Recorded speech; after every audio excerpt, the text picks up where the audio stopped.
I'm going to run you through one of my favorite liquidation sites, and that is 888 Lots. Now, you can buy individual stuff on 888 Lots and literally do the product research yourself, like you were going to sell it back on Amazon, or you can buy lots and pallets of items super cheap. But before I run you through both of those and how to actually operate on this site, I want to take you through the business model, because a lot of people have this notion that they're going to, buy liquidation pallets or buy liquidation and flip them back online, and it's going to happen overnight. And it is, obviously, you're getting great ROIs. It's an investment, though. It is a business, okay? So I want to go through the business model so you understand, to curb your expectations. It's not going to happen overnight, but it will happen if you're patient, if you know where to sell them, and if you know how to price your inventory and what to expect out of it, okay? So first and foremost, where can you resell these liquidation pallets for a profit? Well, I mainly sell them back on Poshmark, eBay, and Mercari. Now, you can sell them on Amazon as well, but it does, obviously, that item you have to make sure matches the product detail page entirely. So two things about that. You can either source individual items and check the ASINs, I'll show you that here in a second, and see if there's a profit to resell them back on Amazon. Or you can buy a liquidation pallet, and some of those items might have corresponding ASINs on Amazon, which you can then resell back online for a profit. Now, the majority of the items in most of the pallets, at least in my experience and what I've seen on this site, and a lot of the other sites, aren't going to have profitable Amazon products, although you are getting great quality inventory with the Amazon listing, so you can take the Amazon product pictures and the description. You don't need to create your own description or take any new high-quality images, right? You're already getting the high-quality images from that actual pallet and those actual Amazon listings. So they don't have profitable, high-selling Amazon listings, but you can take those items that you're getting for like 50 cents or $1.50 or like $3, depending on the pallet that you're getting, and resell them back on Poshmark, eBay, and Mercari for a ridiculously high profit margin. I've started to scale this up, and I've really started to notice that this is not a game, this is not a trick. This can be turned into a legitimate business, but you have to know how to operate it. So let's touch a little bit more about the nitty-gritty and how to actually do so. So, how do you want to approach this, okay? This is not short-term. This is not, some hack or trick, okay? You are building an actual reselling business when you're buying liquidation, okay? You also have to think about an inventory system. You want some inventory system if you're planning on scaling up on any of these other sites that aren't Amazon. If you're shipping into FBA, you don't really need an inventory system, obviously, because you can leverage their warehouse and their distribution. But if you're selling back on eBay, Poshmark, or Mercari, if you plan on scaling, you want to get organized, because if you're not organized in the beginning, you're not going to be organized with hundreds or thousands of units on those sites when you're actually fully scaled, okay? You also want to think of buying, whether you're buying liquidation or buying bulk or buying anything, right? Buying coupon products or cashback products to resell on these sites.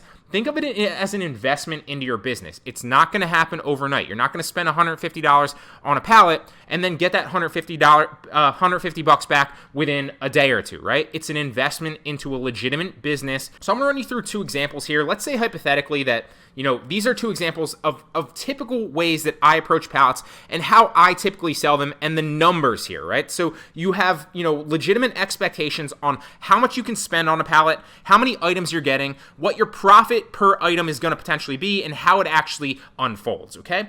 So let's hypothetically say, with example number one, you buy a lot of 95 items off 888 Lots or any of the other liquidation sites that I cover. So that is approximately $263 per unit. What you want to do is list them on all platforms. So that's Poshmark, eBay, and Mercari. Now, we're not the Amazon thing, just to get it out of the way really fast. If you're buying pallets, the same thing goes with pallets, because it's going to show you the breakdown of each individual pallet. So let's click on a pallet right here, just to kind of show you. And this is strictly with 888 Lots. It's probably my favorite liquidation site. So if you scroll down, it's going to give you the ASIN of everything and obviously all the details. So the same goes when you're looking into pallets as well. Now, if you want to go to individual items and sort through and look at the individual items, it's going to tell you the price that it costs you. You're going to be able to go to the Amazon listing and check it out to see if it's profitable. This one doesn't have one. That's a bad example, but you get the picture.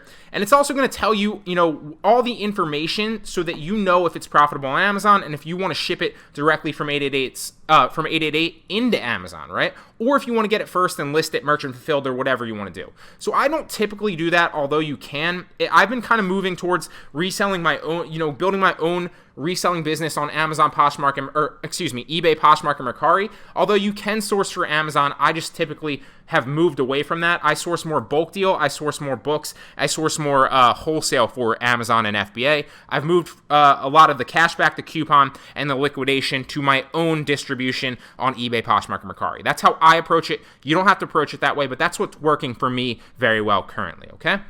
So like I said, you want to list them on all platforms. You want to list them on Poshmark, eBay, and Mercari. What I recommend that you do is hop on a multi-channel listing software like List Perfectly. It's going to charge you monthly, whether that's, depending on the plan, whether that's 20, 40, or whatever, right?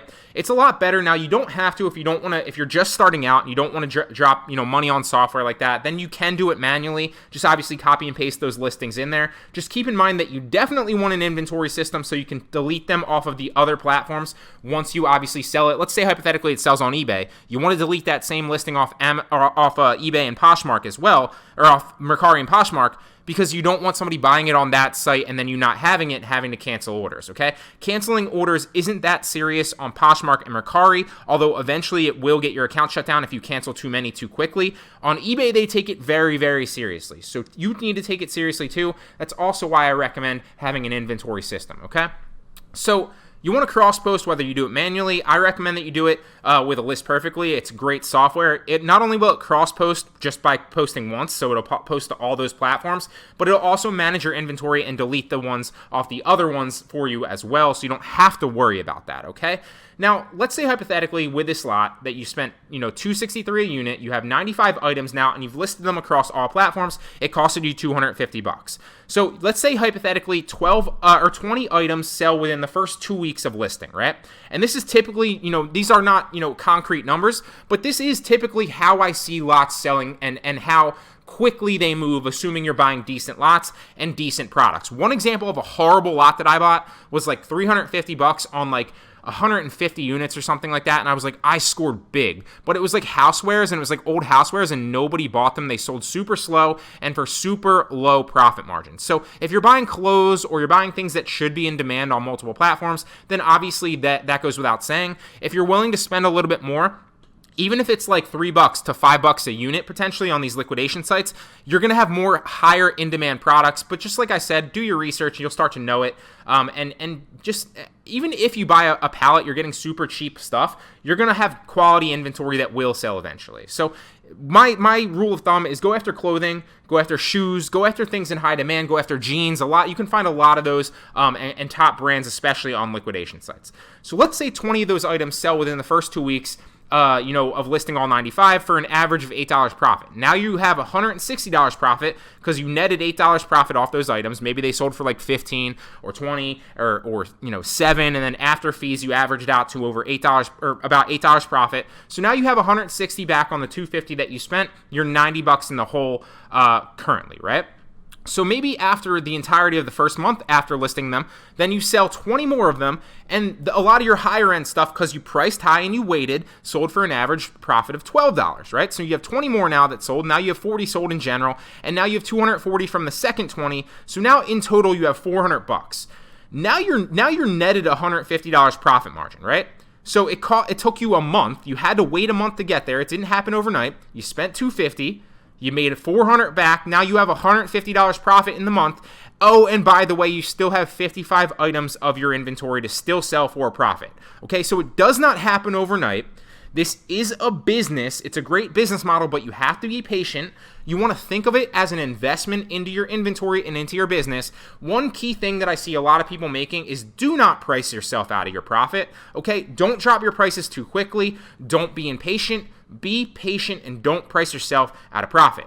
List high. This is a formula that works for me all the time. List high. So let's say maybe the retail value is $40. List it at 50. Slowly build interest. Depending on the platform, maybe that's sharing on Poshmark. Maybe that's promoting to site-wide on Mercari. Maybe that's relisting or accumulating likes or watchers on eBay, right? So list high, build interest, and then make offers to simulate urgency and value in order to sell more. Okay? Now, one thing that I will say is people are always like, well, all 95 of those items won't sell. And that could be very true, right? It might take a year for all 95 of them to sell. Maybe you're, 40 of them in demand sold really quick. quickly, and then maybe in the next month only 20 more items sell, right? Now you sold 60, but maybe then you're up $500 on the pallet, and then slowly what it will be is as the rest of those items sell, maybe you have, 34 more now or 35 more now? So maybe those sell slowly, but you're already profited $500 and it's a steady drip of cash flow, okay? It's a business. Think of it as a business. Now, let's go through another example. These are a little bit higher end clothing. This is one that I actually just recently bought. Not same exact numbers, but pretty close to it. So you buy a lot of 30 items. I think these were jeans, if I'm not mistaken. So $155 for 30 items, which is about $517 per unit. And they were top brand jeans. So you want to list them on all platforms, just like I said, cross-post, whether you want to do it manually or with a List Perfectly software like that's multi-channel listing and manages your inventory. Let's hypothetically say that 4 of those sold in the first week for an average profit of $17 per item. So now I have $68 back on my $155 after the first week. Then 15 more sell in the entirety of the first month. So average profit of those were about $15. Now I have $225 plus 68. So if we take $225 plus 68 and we take the difference on the $155, I'm netting $138 after the first month on this pallet, okay? Now, I had to wait a month to get there, to recap. I also now still have 11 items in my inventory that will sell slowly, whether they sell within the next week, whether they sell within the next month, whether they sell within the next year, it doesn't matter, because I have them free in my inventory now, listed on the platforms, so when they sell, it will be a steady drip of cash flow, and I'm already profitable, okay? So, it doesn't happen overnight. It is a business. Think of it as an investment into inventory. Again, don't price yourself out of profit. List high, build interest, make offers to simulate urgency and value, and then you will sell more, okay? So, that's the nitty-gritty of the business model. Now, I'd recommend that you check out 888 lots. You can see the value right here just on the fixed price lots. I haven't even gotten into like building your own lots or checking out any of the other lots. You can kind of do that yourself. It's pretty self-explanatory. But just look at right here, 93 cents per unit, $28 right here for 30 units. Pretty self-explanatory, pretty solid fixed price box, okay? Now these are obviously women's, you have to do a little bit of research on the actual product. So whether they're jeans, whether they're like women's clothes, whether they're men's clothes, whether they're shoes, you might want to check into the platform and look at the competition on that platform for those specific brands. But if you're getting stuff super cheap like this, I mean $190 per unit for 41 units. What was the other one? $93 per unit for 30 units. I mean, guys, the profit margins here are ridiculous.